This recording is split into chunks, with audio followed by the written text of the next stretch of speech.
একজন সাহাবী গোসল করছেন, তার গায়ের চামড়াটা খুব সুন্দর ছিল, একদম স্কিনটা অনেক সুন্দর, থাকে না এমন কিছু মানুষ?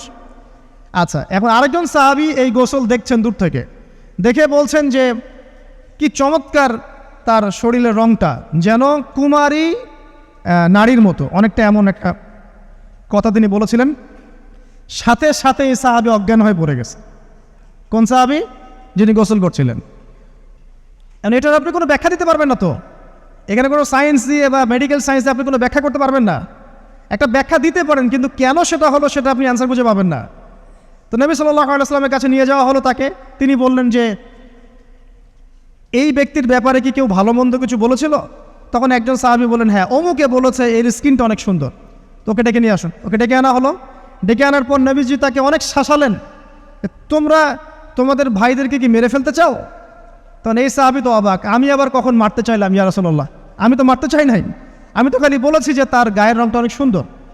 তখন তিনি বললেন, কেন তুমি সুবহানাল্লাহ বললে না, কেন তুমি মাশাআল্লাহ বললে না? যখন মাশাআল্লাহ বলবেন, সুবহানাল্লাহ বলবেন, নজরটা লাগবে না। আর যখন আপনি মাশাআল্লাহ বলবেন না, সুবহানাল্লাহ বলবেন না, দেখবেন নজর লেগে গেছে।